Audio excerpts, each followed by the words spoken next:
Pivot টেবিলে field বা আইটেমের মধ্যে ক্যালকুলেশনের দরকার হলে ক্যালকুলেটেড ফিল্ড এবং ক্যালকুলেটেড আইটেম এই দুটি অপশনের দরকার হয়। ক্যালকুলেটেড ফিল্ড এবং ক্যালকুলেটেড আইটেমে কিভাবে ক্যালকুলেশন করতে হয় স্টেপ বাই স্টেপ ডিটেলস আমরা দেখব। প্রথমে এখানে যে ডেটা সেট রয়েছে এই ডেটা সেট থেকে আমরা একটা পিভট টেবিল ইনসার্ট করি। আমরা এক্সিস্টিং ওয়ার্কশিটে পিভট টেবিল ইনসার্ট করব। এবার এখানে সেলসম্যানকে আমরা রোতে রাখি, কোয়ান্টিটি এবং সেলসকে আমরা ভ্যালুতে দিয়ে দিলাম। এখানে সাম অফ সেলসের নাম্বারের যে ফরম্যাটিং এই নাম্বারের ফরম্যাটিংটা আমরা চেঞ্জ করে দেই। তো এখানে প্রত্যেকটা সেলসম্যানের সেলসের অ্যামাউন্ট এবং কোয়ান্টিটি দেখাচ্ছে। আমরা চাচ্ছি যে প্রত্যেকটা সেলসম্যান যে পরিমাণ সেল করেছে তাদের সেলসের উপরে 2% করে ইনসেন্টিভ দেওয়ার জন্য, কিন্তু আমাদের মেইন যে ডাটা টেবল এই মেইন ডাটা টেবলের মধ্যে কোনো ইনসেন্টিভের ইনফরমেশন নেই। তো আমরা পিভট টেবিলের মধ্যে ইনসেন্টিভ ক্যালকুলেশন করে ওই ইনসেন্টিভ ফিল্ড ইনসার্ট করব। তো পিভট টেবিলে ইনসেন্টিভ ক্যালকুলেশন করার জন্য প্রথমে পিভট টেবিলের যে কোনো একটা জায়গায় আমাদেরকে ক্লিক করতে হবে। তো আমরা পিভট টেবিলের যে কোনো একটা জায়গায় ক্লিক করব। ক্লিক করে উপরে যে পিভট টেবিল অ্যানালাইজ মেনুটি রয়েছে এই পিভট টেবিল অ্যানালাইজ মেনুতে যাব। অ্যানালাইজ মেনুতে গিয়ে এখানে ফিল্ডস, আইটেমস অ্যান্ড সেটস যে অপশনটি রয়েছে এখানে আমরা ক্লিক করব। ক্লিক করলে প্রথম যে অপশন ক্যালকুলেটেড ফিল্ড, আমরা এই ক্যালকুলেটেড ফিল্ডে ক্লিক করব। এখানে ক্লিক করলে একটি মেনু পপ আপ হলো। এই মেনুতে প্রথম যে অপশন সেটি হচ্ছে নেম। এই নেম হলো আমরা যেই ক্যালকুলেশন করতে চাচ্ছি ওই ক্যালকুলেশনের চাইলে আমরা একটা নাম দিতে পারি। তো আমরা ইনসেন্টিভ ক্যালকুলেশন করতেছি এজন্য আমরা এখানে নাম দিয়ে দিলাম ইনসেন্টিভ। নিচে যে অপশন সেটা হচ্ছে ফর্মুলা, এখানে আমরা ফর্মুলা লিখব এবং নিচে ফিল্ডস দেখাচ্ছে। আমরা চাচ্ছি সেলসের উপরে 2% ইনসেন্টিভ দেওয়ার জন্য। তো আমরা ফর্মুলা বারে এখানে সেলসে ক্লিক করব। সেলসে ক্লিক করে ইনসার্ট ফিল্ডে দিলে এখানে সেলস ইনসার্ট হয়ে যাবে। এটা হচ্ছে একটি অপশন। আবার আমরা এখানে যে সেলসের ফিল্ডস রয়েছে এই সেলসের উপরে ডাবল ক্লিক করলে এই সেলস ইনসার্ট হয়ে যাবে। তো সেলসের উপরে চাচ্ছি আমরা 2% ইনসেন্টিভ দেওয়ার জন্য, তো এখানে 2% দিয়ে দিলাম। তো আমাদের ফর্মুলা কমপ্লিট। এবার যদি আমরা ওকে দিই তাহলে দেখতে পাচ্ছি যে একটা ইনসেন্টিভের ফিল্ড ক্রিয়েট হয়ে গেছে। তো এখন এই যে এখান থেকে যে ইনসেন্টিভ এখান থেকে চাইলে আমরা এটা হাইড করেও দিতে পারি, আবার যখন দরকার হবে এটা আমরা ভিজিবলও করে দিতে পারি। তো এখানে ক্যালকুলেশন করে যে ফিল্ড আমরা ক্রিয়েট করলাম, যেমন ইনসেন্টিভের যে ফিল্ড আমরা ক্রিয়েট করেছি ইনসেন্টিভ ফিল্ডকেও আমরা ক্যালকুলেশন ইউজ করতে পারি। ফর এক্সাম্পল আমরা যদি এই ইনসেন্টিভের সাথে আরও 500 করে যোগ করে দিতে চাই তাহলে আমরা আবার সেম ওয়েতে ক্যালকুলেটেড ফিল্ডে যাব। ফিল্ডে গিয়ে এখানে আমরা নতুন একটা ফিল্ড ক্রিয়েট করব। এটা আমরা দিই যে ইনসেন্টিভ যোগ 500, আর ফর্মুলাতে আমরা প্রথমে ইনসেন্টিভ ইনসার্ট করি, এবার এটার সাথে আমরা 500 যোগ করে দেই। এবার আমরা ওকে দিই। তো আমরা দেখতে পাচ্ছি যে ইনসেন্টিভের সাথে 500 করে যোগ হয়ে গেছে। তো আমরা নতুন নতুন যে ফিল্ডগুলো ক্রিয়েট করতেছি এই ফিল্ডগুলোকেও ক্যালকুলেশনে অ্যাড করা যায়। এবার এই যে ক্যালকুলেটেড ফিল্ড আমরা ক্রিয়েট করলাম এই ক্যালকুলেটেড ফিল্ডগুলোকে যদি আমরা ডিলিট করতে চাই তাহলে আমরা ফিল্ড এন্ড আইটেমসে গিয়ে আবার ক্যালকুলেটেড ফিল্ডে যাব। ফিল্ডে গিয়ে এখানে যে নেম অপশন রয়েছে এই নেম অপশনের রাইট সাইডে এখানে একটি অ্যারো দেখাচ্ছে, এখানে ক্লিক করলে আমরা যতগুলো ফিল্ড ক্রিয়েট করেছি এখানে সবগুলো ফিল্ড দেখাচ্ছে। তো এখান থেকে আমরা যদি ইনসেন্টিভ প্লাস 500 এটা ডিলিট করে দিতে চাই এখানে ডিলিটে ক্লিক করলে এটা ডিলিট হয়ে যাবে। এবার আমরা যদি ওকে দিই এটা ডিলিট হয়ে গেছে। ক্যালকুলেটেড ফিল্ডে শুধুমাত্র যে যোগ, বিয়োগ, পূরণ, ভাগ করা যায় তা না, আমরা আমাদের বেসিক যে ফাংশনগুলো রয়েছে ওই ফাংশনগুলো আমরা ইউজ করতে পারি। ফর এক্সাম্পল এখানে আমরা চাচ্ছি সবাইকে এখন ইনসেন্টিভ দিব না, আমরা চাচ্ছি যারা 2,30,000-এর উপরে সেল করেছে শুধুমাত্র তাদেরকেই 2% করে ইনসেন্টিভ দিব। তো তাহলে এখন আমাদের একটি লজিক্যাল ফাংশন ইউজ করতে হবে। তো আমরা যে কোনো একটা জায়গায় ক্লিক করি, ক্লিক করে পিভট টেবিল অ্যানালাইজে গিয়ে ফিল্ডস, আইটেমস অ্যান্ড সেটসের ক্যালকুলেশন ফিল্ডসে চলে যাই। এখান থেকে গিয়ে আমরা এখানে যেই ইনসেন্টিভের ফিল্ড ক্রিয়েট করেছিলাম আমরা এই ইনসেন্টিভ ফিল্ডটাকেই আমরা মডিফাই করি। এখানে ইনসেন্টিভ ক্লিক করি, ক্লিক করে এখানে আমাদের আগের ফর্মুলা দেখাচ্ছে আমরা এটা ডিলিট করে দিই। ডিলিট করে আমরা লিখি যে ইফ যদি এই সেলস গ্রেটার দেন 2,30,000 হয় তাহলে কি হবে, তাহলে সেলসের সাথে 2% করে ইনসেন্টিভ পাবে, আদারওয়াইজ কোনো ইনসেন্টিভ পাবে না, 0। এবার আমরা ব্র্যাকেট ক্লোজ করে যদি মডিফাই দিই বা ওকে দিই তাহলে এটা মডিফাই হয়ে যাবে। তো এবার আমরা যদি ওকে দিই তো এখন আমরা দেখতে পাচ্ছি ক্যালকুলেটেড ফিল্ডে আমরা যে লজিক দিয়েছিলাম ওই লজিক অনুযায়ী ইনসেন্টিভ ফিল্ড মডিফিকেশন হয়ে গেছে এবং যাদের সেলস 2,30,000-এর উপরে শুধুমাত্র তাদের জন্য ইনসেন্টিভ ক্যালকুলেশন হয়েছে। তো এটা হচ্ছে ক্যালকুলেটেড ফিল্ড। এবার আমরা দেখব ক্যালকুলেটেড আইটেম নিয়ে। তো ক্যালকুলেটেড আইটেম দেখার জন্য আমরা এখানে যে ইনসেনটিভ রয়েছে ইনসেনটিভটা এখান থেকে রিমুভ করে দেই, কোয়ান্টিটিও রিমুভ করে দেই, আমরা ক্যাটাগরিটা এখানে কলামে দিয়ে দিই।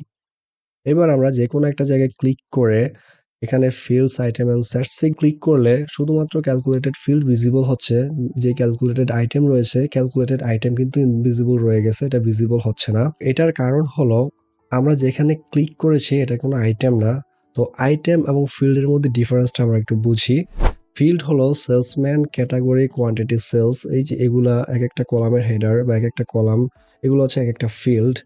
বাট একটা কলামের মধ্যে যে ইনফরমেশন রয়েছে যেমন ক্যাটাগরির মধ্যে ফার্নিচার, অফিস সাপ্লাইজ, টেকনোলজি, এগুলো হচ্ছে এক একটা আইটেম। সেলসম্যানের মধ্যে উইলিয়াম, ক্রিস্টোফার, জেমস, এরা হচ্ছে এক একটা আইটেম। কিন্তু কোয়ান্টিটির মধ্যে যে 232 এগুলো কিন্তু কোনো আইটেম না, এগুলো হচ্ছে ভ্যালু। কোয়ান্টিটি এবং সেলসের এগুলো হচ্ছে ভ্যালু, বাট এগুলো হচ্ছে আইটেম। আমরা যখন ক্যালকুলেটেড আইটেম করব তখন পিভট টেবিলের শুধুমাত্র যে কোনো একটা আইটেমের উপরে সিলেক্ট করতে হবে, আদারওয়াইজ ক্যালকুলেটেড আইটেম ভিজিবল হবে না। তো এখানে আইটেম হচ্ছে এগুলো এবং হচ্ছে এগুলো। তো এখানকার যে কোনো একটা জায়গাতে যদি আমরা সিলেক্ট করে এবার পিভট টেবিল অ্যানালাইজে যাই, অ্যানালাইজে গিয়ে ফিল্ডস, আইটেমস এবং সার্চে ক্লিক করি, এবার আমরা দেখতে পাচ্ছি ক্যালকুলেটেড আইটেম ভিজিবল হয়ে গেছে। তো এখন আমরা ক্যালকুলেটেড আইটেমে ক্লিক করি, ক্লিক করলে প্রথম আসছে নেম। তো এখানে আমরা যেই ক্যালকুলেশন করতে চাই ওই নামটা এখানে দিয়ে দিব আগের মতোই, নিচে ফর্মুলা, সেই সাথে একটা নতুন যে ফিল্ড সেটা দেখাচ্ছে আইটেমস, তার মানে প্রত্যেকটা ফিল্ডসের মধ্যে যতগুলো আইটেম রয়েছে ওই আইটেমগুলোই দেখাচ্ছে। বাট কোয়ান্টিটি এবং সেলসের কোনো আইটেম দেখাচ্ছে না, বিকজ কোয়ান্টিটি এবং সেলসের মধ্যে কোনো আইটেম নাই, এগুলো হচ্ছে ভ্যালু। তো আমরা কি ক্যালকুলেশন করব এটা একটু আগে ঠিক করে নেই। এর আগে আমরা ইনসেনটিভের ক্যালকুলেশন করেছিলাম যে টোটাল সেলসের উপর সবাইকে আমরা ইনসেনটিভ দিয়েছিলাম বা একটা লজিক সেট করে দিয়েছিলাম। এবার আমরা প্রত্যেকটা ক্যাটাগরি ওয়াইজ ইনসেনটিভ ক্যালকুলেশন করব, মানে ফার্নিচারে একটা সার্টেন রেঞ্জের উপরে সেল করলে সে ইনসেনটিভ পাবে, অফিস সাপ্লাইজ এবং টেকনোলজি তো সেম, এরকম ক্যাটাগরির উপর বেস করে আমরা ইনসেনটিভ ক্যালকুলেশন করব। প্রথমে যে কোনো একটা ক্যাটাগরিতে আমরা ক্লিক করব, ক্লিক করে আমরা ক্যালকুলেটেড আইটেমে যাব, গিয়ে আমরা ফার্নিচারের জন্য ইনসেনটিভ ক্যালকুলেশন করব। তো এখানে নেমের মধ্যে লিখে দেই যে ফার্নিচার ইনসেনটিভ। এবার ফর্মুলাতে ফার্নিচার ইনসেনটিভের জন্য যারা এই ফার্নিচার ৮০,০০০-এর উপরে সেল করেছে শুধুমাত্র তারাই ফার্নিচারের উপরে 2% ইনসেনটিভ পাবে, আর কেউ ইনসেনটিভ পাবে না। তো এইবার আমরা ওকে দিব না, আমরা অ্যাড দিব। আমরা যদি ক্যাটাগরিতে ক্লিক করি তো আমরা দেখতে পাচ্ছি ফার্নিচার ইনসেনটিভ অ্যাড হয়ে গেছে। তো এবার আমরা ক্রিয়েট করব অফিস সাপ্লাইজের জন্য, তো আমরা শুধুমাত্র অফিস লিখি। তো এখানে ফার্নিচার কেটে দেই, ফার্নিচার কেটে এখানে অফিস সাপ্লাই দিয়ে দিই। অফিস সাপ্লাই আমরা দেই যে যারা 70,000 এর উপরে সেল করেছে তারা 3% করে ইন্টারেস্ট পাবে, সরি ইনসেনটিভ পাবে। অ্যাড। একইভাবে এবার আমরা টেকনোলজির জন্য ইনসেনটিভ ক্যালকুলেশন করব। টেকনোলজিতে যদি 90,000 এর উপরে কেউ সেল করে তাহলে ইনসেনটিভ পাবে 5%, আদারওয়াইজ কোনো ইনসেনটিভ পাবে না। এইবার আমরা ওকে দিই, তাহলে তিনটা অ্যাট এ টাইম এখানে ইনসার্ট হয়ে যাবে। তো এখানে ফার্নিচার, অফিস এবং টেকনোলজির উপর বেস করে আমরা ইনসেনটিভ ক্যালকুলেশন করে ফেললাম। তো এখানে ইনসেনটিভের যে ফিল্ড ইনসার্ট হয়ে গেছে। তো আমরা যদি এখন চাই যে ফার্নিচার, অফিস এবং টেকনোলজি সবগুলো মিলে, মানে ক্রিস্টোফার প্রত্যেকটা সেলসম্যান টোটাল কি পরিমাণ ইনসেনটিভ পেয়েছে ওইটা জানার জন্য, তাহলে এখানে কি এগুলো যোগ দিতে হবে, সবগুলার ক্যাটাগরির যে ইনসেনটিভগুলো যোগ দিতে হবে।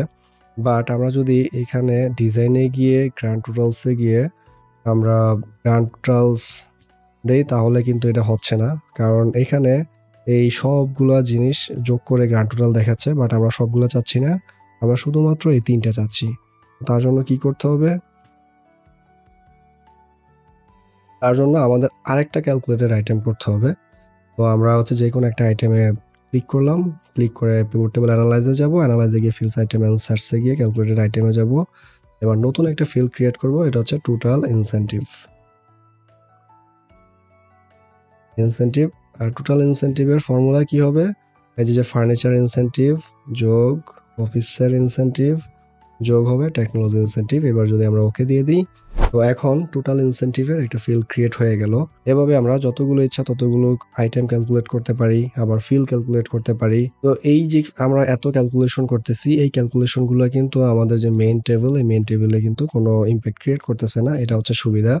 আবার আমরা কতগুলো ফিল্ড ইনসার্ট করেছি বা কতগুলো ফিল্ড ক্রিয়েট করেছি, এটা যদি জানতে চাই তাহলে এখান থেকে এই যে লিস্ট ফর্মুলা আছে, এই লিস্ট ফর্মুলাতে যদি আমরা ক্লিক করি তাহলে এই যে এখানে দেখাচ্ছে যে আমরা ফিল্ড ক্রিয়েট করেছি একটা ইনসেনটিভের এবং এখানে ফর্মুলা দেখাচ্ছে।